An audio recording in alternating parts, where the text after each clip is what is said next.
안녕하세요. 오늘은 청취자께서 보내주신 자료, 특전 강연 내용을 발췌한 걸 가지고 좀 깊은 얘기를 해볼까 합니다.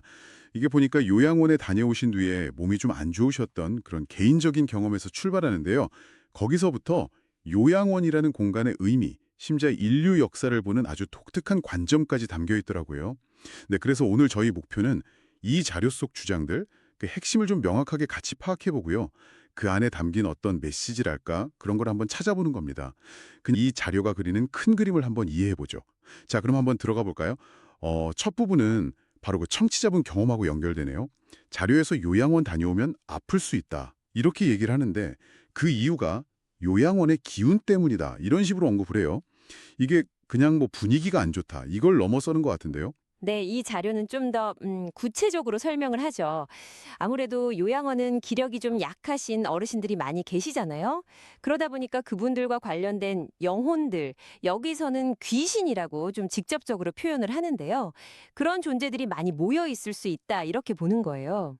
귀신이요? 네. 그래서 방문하는 사람이 어떤 마음가짐, 그러니까 어떤 생각을 갖고 가느냐에 따라서 그 기운의 영향을 받을 수도 있고 또 반대로 영향을 안 받고 편안하게 돌아올 수도 있다. 뭐 이렇게 설명을 합니다.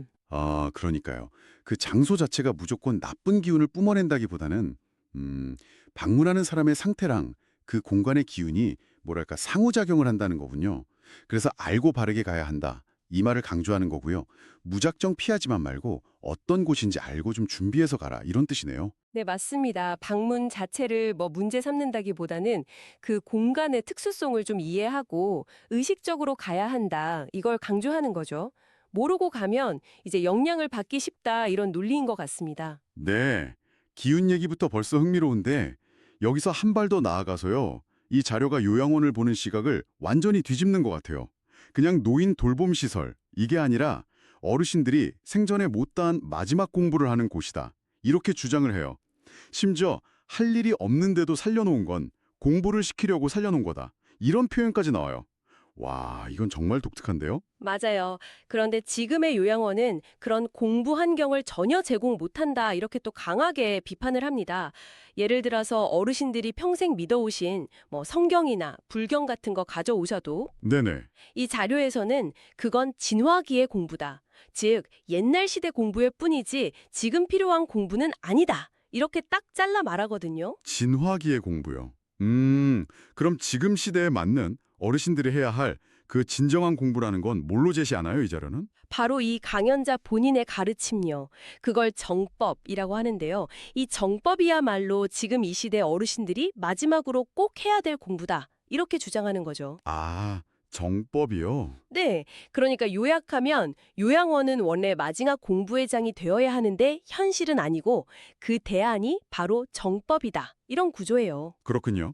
진화기의 공부, 지금 시대의 공부. 이런 개념들이 나오니까 이 공부가 뭘 의미하는지 제대로 알려면 이 자료가 말하는 더 큰 틀, 그 인류 역사 3단계 모델을 봐야겠네요. 진화기, 성장기, 그리고 활동기. 네, 이 역사관을 좀 자세히 들여다보죠. 네. 먼저 진화기인데요. 이 자료에 따르면 인류가 기본적인 소양, 그러니까 전체 역량의 한 30% 수준을 갖추기까지 걸린 아주 긴 시간, 수만 년 이상을 말합니다. 그리고 이 긴 진화기가 1차, 2차 세계대전쯤에 끝났다. 이렇게 보고 있어요. 세계 대전으로 진화기가 끝났다. 근데 그 전쟁들을 설명하는 방식이 좀 충격적인데요. 전지 작업이라고 한다면서요. 그렇습니다. 세계 대전들을 마치 나무 가지치기 하는 그 전제 작업에 비유를 해요. 너무 잘난 체 하는 부류하고 아주 못난 부류를 이 전장을 통해서 인위적으로 정리했다는 설명입니다. 정리요. 사람들을요? 네.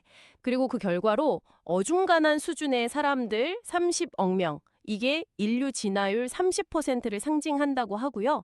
그리고 한반도에 3천만 명, 이건 또 30억의 100분의 1이다. 이렇게 해서 남겼다는 거죠. 정말 파격적인 역사 해석이죠. 와, 그 세계대전을 인류 진화의 가지치기나 정리 작업으로 본다니 정말 어디서도 들어본 적 없는 관점입니다. 이 자료는 이런 엄청난 비극들을 굉장히 거시적이고 어떤 목적론적인 시각으로 해석하는군요. 그럼 이 진화기 다음 단계는 뭔가요? 다음이 이제 성장기입니다. 이 단계는 2차 대전 직후부터 시작해서 구체적으로 2012년 12월 21일까지 한 70년간 지속됐다고 설정을 해요. 이 기간 동안 인류는 70% 수준까지 성장하는 걸 목표로 삼았다. 이렇게 설명을 하고요. 70년 동안 70% 성장이라. 그럼 이 성장이라는 게 구체적으로 뭘 의미하는 걸까요? 지식 같은 건가요? 네, 주로 과거로부터 쌓여온 지식이나 문화를 배우고 습득하는 데 집중하는 시기였다. 이렇게 봅니다. 특히 자본주의 사회 시스템 아래서 이런 지식, 문화 자원이 집중적으로 주어졌다. 이렇게 해석을 해요. 흥미로운 건 남북한을 예로 드는데 자본주의인 남한은 이 성장기에 필요한 지식을 많이 받았지만 북한은 그렇지 못했다. 이렇게 또 주장을 합니다. 아, 체제에 따라서 지식 습득의 차이가 있었다. 성장기에는 그게 핵심 과제였다는 거군요. 네, 그렇죠. 성장기에는 지식 습득이 중요했고 특정 사회 시스템이 그 역할을 더 잘 수행했다. 이런 논리입니다. 성장기에 지식과 문화를 배우는 게 중요했다면 그 역할을 주로 맡았던 세대가 있었겠네요. 한국 사회에서는 특정 세대를 지목하나요? 네, 바로 베이비부머 세대입니다. 이 자료는 이분들이 한국의 성장기를 이끈 핵심 주체였다고 보고 있어요. 특히 주목하는 게 이 세대가 학교에서 배운 국민교육 헌정인데요. 그중 네 구절을 뽑아서 아주 중요한 사기둥으로 해석을 합니다. 아, 국민교육 헌장이요? 우리는 민족중흥의 역사적 사명을 띠고 조상의 빛나럴, 저마다 소질 개발, 인류 공용의 이바지 이런 구절들 말씀이시죠? 이걸 사기둥이라고 부른다니 어떤 의미를 부여하는 걸까요? 맞습니다. 바로 그 구절들인데요. 이 자료는 베이비부머 세대가 이 사기둥 내용을 그냥 머리로만 외운 게 아니라 소위 몽둥이, 그러니까 체벌을 동반한 교육 방식으로 몸에 아주 깊이 새겼다고 주장을 해요. 그리고 이렇게 몸에 밴 사기둥이 그들 삶의 어떤 설계도 또 행동 강령이 되어야 했다. 이렇게 말하죠. 몽둥이로 사기둥을 배웠다. 와, 강렬하네요. 그럼 그 다음 세대는 어떻게 보나요? X세대 같은 경우요. 네, 그 다음 세대인 X세대는 베이비 부모와 달리 몽둥이 없이 암기 위주로 배웠기 때문에 상대적으로 책임감이 좀 덜하다 이렇게 구분을 하고요. 그래서 베이비 부모는 선배, X세대는 후배 이런 어떤 위계적인 관계 설정까지 합니다. 교육 방식 차이가 세대의 책임감에 영향을 줬다고 보는 거죠. 그렇군요. 베이비 부모와 X세대가 성장기에 주어진 과제, 즉 지식과 문화를 배웠다면 그 다음에는 뭘 했어야 할까요? 여기서 이 자료가 아주 중요한 문제를 제기하는 것 같은데요. 이 앞선 세대들이 다음 단계로 잘 못 나아갔고 그 결과가 지금 세대 갈등의 원인 중 하나다. 이런 건가요? 네, 그게 아주 핵심적인 지적입니다. 이 자료에 따르면 베이비 부모와 X세대는 자기들이 성장기에 배운 지식과 문화를 바탕으로 깊이 연구하고 성찰을 해서요. 다음 세대, 그러니까 디지털 세대, 자료에선 후손이라고 하는데요. 이 후손들이 살아갈 시대를 위한 새로운 교육 패러다임, 교육용 콘텐츠를 만들어서 제시했어야 한다는 겁니다. 아, 교육용 콘텐츠요. 네, 그런데 그 역할을 제대로 못했다, 이렇게 진단을 해요. 그리고 그 실패의 결과가 바로 젊은 세대가 기성세대를 꼰대라고 부르는 현상으로 나타났다. 이렇게 설명을 하는군요. 그렇습니다. 근데 여기서 중요한 건 이게 뭐 젊은 세대가 버릇이 없다거나 잘못해서가 아니라는 거예요. 오히려 마땅히 다음 세대를 이끌어주고 가르쳐야 할 그 새로운 시대의 방향이나 지혜를 찾아서 주지 못한 어른 세대의 책임이다. 이걸 아주 강하게 강조합니다. 아, 어른들 책임이다. 네. 성장기가 끝난 2012년 12월 21일 이후에 시작된 활동기에는 우리가 그 성장기에 배운 걸 바탕으로 세상을 위해서 뭔가 빛나는 활동을 해야 하는데 그걸 어떻게 해야 할지 알려주는 새로운 교육 지침이 없다는 거죠. 그래서 사람들이 뭘 해야 할지 몰라서 방황하고 어려움을 겪고 있다. 이런 상황에서 기성세대를 향한 불만이 꼰대라는 말로 나온다. 이런 분석입니다. 와, 이거 굉장히 흥미로운 진단인데요. 꼰대 현상을 그냥 세대 차이나 소통 부족으로 보는 게 아니라 특정 역사 단계, 즉 성장기에서 다음 활동기로 넘어가는 과정에서 필요한 교육적 전환이 실패했고 그 책임을 기성세대에 묻는다는 점에서 정말 독특합니다. 자, 그럼 이 모든 논의를 다시 처음에 요양원 얘기로 한번 연결해보죠. 이 자료가 그리는 이상적인 요양원의 모습은 구체적으로 어떤 건가요? 이 자료가 제시하는 이상적인 요양원은 앞서 계속 나왔던 그 정법 공부를 중심으로 돌아가는 곳입니다. 어르신들이 거기서 그냥 시간 보내거나 뭐 신체적인 돌봄만 받는 게 아니라 정법 공부를 통해서 자신이 살아온 과거 삶의 의미, 특히 가족이나 사회를 위해 희생했던 것들의 가치를 깨닫게 된다는 거예요. 공부를 통해 삶의 의미를 깨닫는다. 거기서 더 나아가서 어떤 변화를 기대하는 거죠? 그 깨달음을 통해서 평생 가슴속에 쌓아왔던 답답함이나 응어리가 풀리면서 자료 표현되려면 눈물이 줄줄 난다는 식의 정서적 해방을 경험하고요. 심지어는 정신적으로나 육체적으로 다시 젊어지는 회춘까지 경험할 수 있는 공간으로 그려집니다. 회춘까지요? 와. 네, 단순한 요양시설이 아니라 뭐랄까 영적인 성장과 치유, 심지어 생명력 회복까지 일어나는 그런 혁신적인 공간을 지향하는 거죠. 정말 파격적인 비전이네요. 그렇기 때문에 현재 요양원 시스템에 대해서는 아주 비판적이겠군요.